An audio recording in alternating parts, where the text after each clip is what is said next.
La forêt des secrets scintillants. Chapitre 2. La rencontre avec le hibou sage. Alors que Thomas avançait, il rencontra un hibou aux plumes éclatantes. L'oiseau, perché sur une branche, le regardait avec des yeux ronds et sages. « Bonjour, jeune aventurier, » dit le hibou d'une voix profonde. Thomas, surpris mais heureux, répondit par un sourire. Le hibou se présenta comme Luno, le gardien de la forêt. Ici, chaque secret a son histoire. Chaque lumière que tu vois représente un vœu que quelqu'un a fait. Thomas écoutait attentivement. Luno expliqua qu'il pouvait aider ceux qui cherchaient à comprendre la magie des lieux. Pour entrer dans le cœur de la forêt, tu dois d'abord trouver une étoile perdue, ajouta-t-il. Thomas, plein d'enthousiasme, s'engagea à accomplir cette quête.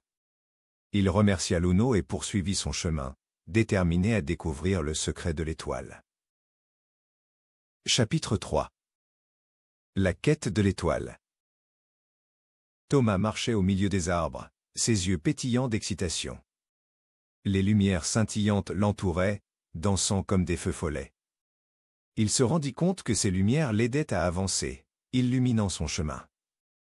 Soudain, il aperçut une petite clairière. Au centre, un lit d'herbe douce accueillait une étoile scintillante, perdue parmi les fleurs. L'étoile brillait d'une lueur chaleureuse. Thomas s'approcha avec précaution.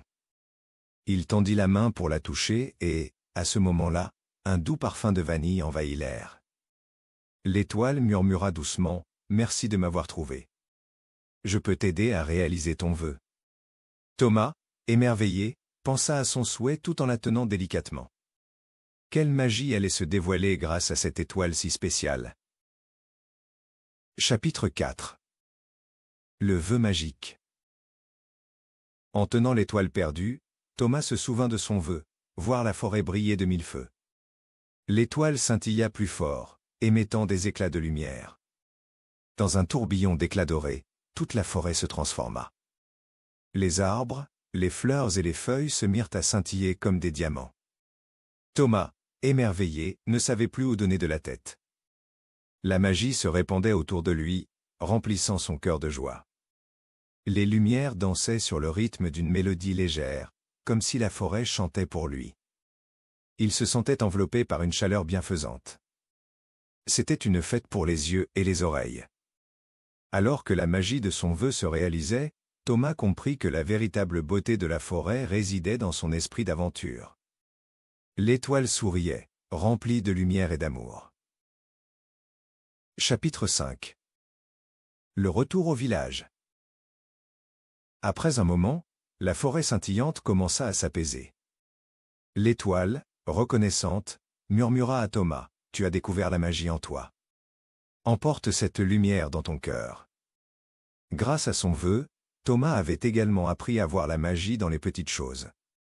L'étoile, désormais légère comme une plume, s'envola dans le ciel. Thomas fit ses adieux à Luno le hibou, qui lui disait de revenir un jour. En sortant de la forêt, le petit garçon regarda derrière lui, émerveillé par cette expérience magique. Il remercia la forêt pour ces moments inoubliables. En rentrant chez lui, il raconta à ses amis les merveilles qu'il avait vues. Ses yeux brillaient d'excitation. Il savait que les secrets de la forêt des scintillants restaient en lui à jamais. Chapitre 6.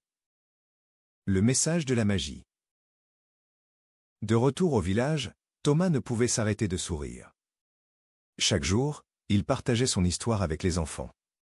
Ils écoutaient attentivement, les yeux écarquillés d'émerveillement. Thomas leur parlait de Luno, du hibou sage, et de l'étoile perdue. Il apprit à chacun qu'il suffisait parfois de croire pour voir la magie. Ses amis décidèrent d'explorer la forêt eux aussi. Ensemble, ils rêvaient d'aventures, d'étoiles et de lumière. Thomas savait maintenant que la magie ne se trouvait pas seulement dans la forêt, mais aussi dans l'amitié et l'imagination. Le plus grand secret était de garder son cœur ouvert aux possibilités. Et ainsi, la forêt des secrets scintillants devint pour toujours un lieu d'aventure et de rêve pour les enfants. Leur rire résonnait comme une douce mélodie dans l'air.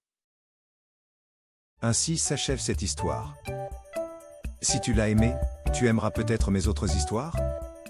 Demande à un adulte de t'en choisir une autre. À bientôt.